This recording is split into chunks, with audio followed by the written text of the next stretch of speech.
Vous êtes-vous déjà demandé ce qui crée réellement un lien fort entre deux personnes? Beaucoup pensent que l'attraction se résume à l'apparence, au statut social ou à l'art de prononcer les mots justes. Pourtant, l'un des aspects les plus négligés d'une relation saine est bien plus profond. Les limites. Des limites saines ne consistent pas à créer de la distance, à jouer à des jeux ou à tenter de contrôler les sentiments de l'autre. Il s'agit de comprendre ses propres valeurs, de se respecter et de bâtir une relation où chacun se sent apprécié. Une personne qui connaît ses priorités, communique clairement et préserve son identité pose souvent des bases plus solides pour une connexion authentique.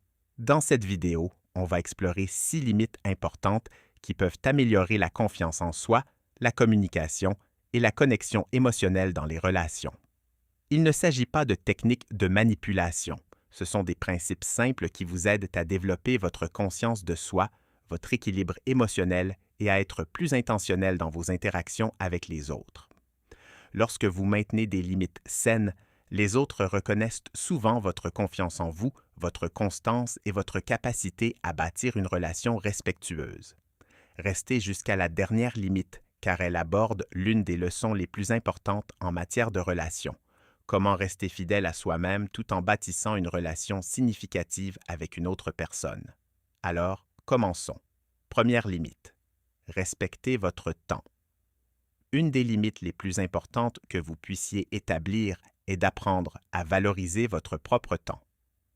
Nombreux sont ceux qui font l'erreur de bouleverser complètement leurs habitudes lorsqu'ils s'intéressent à quelqu'un. Ils annulent leurs plans, négligeant leurs objectifs personnels, ou font de la relation leur seule obsession. Au début, ça peut sembler une façon de montrer de l'attention, mais avec le temps, perdre cet équilibre peut engendrer des tensions inutiles dans la relation. Une approche plus saine consiste à exprimer son intérêt tout en préservant sa propre vie. Votre temps, vos objectifs et votre développement personnel sont tous importants. En continuant d'investir dans vos responsabilités, vos loisirs, vos amitiés et vos ambitions, vous apportez plus de confiance et de stabilité à vos relations. Le message n'est pas « je n'ai besoin de personne ». Le message est « j'apprécie les liens, mais je me valorise aussi ». Les relations solides se bâtissent lorsque deux personnes se rapprochent par choix, et non parce que l'une s'est complètement oubliée chez l'autre. Alors, posez-vous la question, vous est-il déjà arrivé de négliger vos propres besoins ou priorités en vous efforçant trop de rendre quelqu'un d'autre heureux? Reconnaître ce modèle est la première étape vers des relations plus saines et équilibrées. Deuxième limite, communiquer clairement sans culpabiliser. Un aspect important d'une relation saine est d'apprendre à communiquer ses besoins et ses décisions avec assurance. Nombreux sont ceux qui ont du mal à dire non par crainte de décevoir un proche. Ils se demandent: vont-ils mal comprendre? Vont-ils penser que je m'en fous? Est-ce que ça va créer des tensions entre nous? À cause de ces inquiétudes, ils s'expliquent parfois à l'excès, s'excusent sans cesse ou ignorent leurs propres préférences pour éviter tout malaise.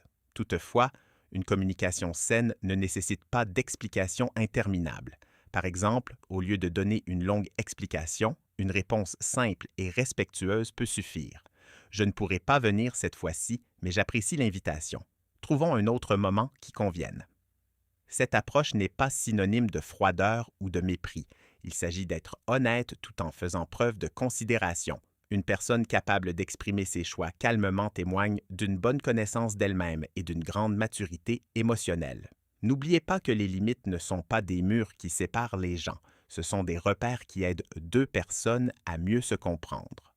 En respectant votre temps et en communiquant ouvertement, vous créez une dynamique relationnelle basée sur la confiance plutôt que sur la pression. Troisième limite, gérer le manque de respect avec maturité. Le respect est l'un des fondements les plus importants de toute relation. Cependant, le manque de respect ne se manifeste pas toujours de façon évidente. Il peut parfois se traduire par de petites remarques, des réactions méprisantes ou des blagues qui dépassent les limites. Plusieurs ignorent ces moments pour éviter les conflits. Ils pensent « j'exagère peut-être ». C'est sans doute pas grave. Je devrais laisser tomber, mais ignorer constamment ce qui vous rend mal à l'aise peut, à la longue, affecter votre bien-être dans la relation. La solution n'est ni la colère ni la confrontation. La solution réside dans une communication calme et honnête. Si quelque chose vous dérange, l'exprimer avec respect peut favoriser une meilleure compréhension mutuelle.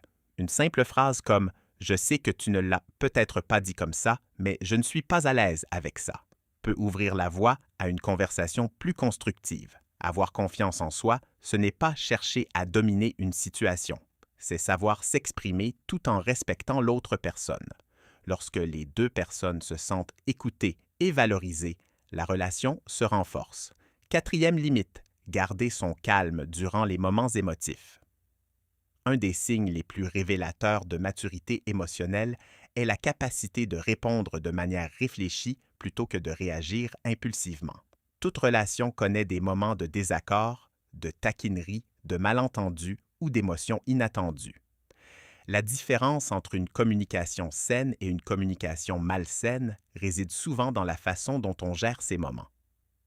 Certaines personnes se mettent immédiatement sur la défensive. Elles essaient de prouver leur point de vue, de tout expliquer ou se ferment complètement. Mais l'équilibre émotionnel implique de prendre une pause avant de répondre. Prenez un instant. Écoutez attentivement. Essayez de comprendre ce qui se passe réellement. Réagir calmement ne signifie pas être indifférent. Cela signifie avoir suffisamment confiance en soi pour gérer une situation difficile sans perdre la maîtrise de soi. Par exemple, si quelqu'un fait une remarque amicale ou remet en question votre opinion, répondre avec patience et une pointe d'humour favorise souvent une interaction plus positive que de se mettre sur la défensive. La force émotive, ce n'est pas contrôler les réactions d'autrui. Il s'agit de gérer ses propres émotions et de créer un climat de confiance où chacun peut communiquer en toute sincérité. Quand on constate que vous savez gérer différentes situations avec patience et respect, ça renforce souvent la confiance et les liens.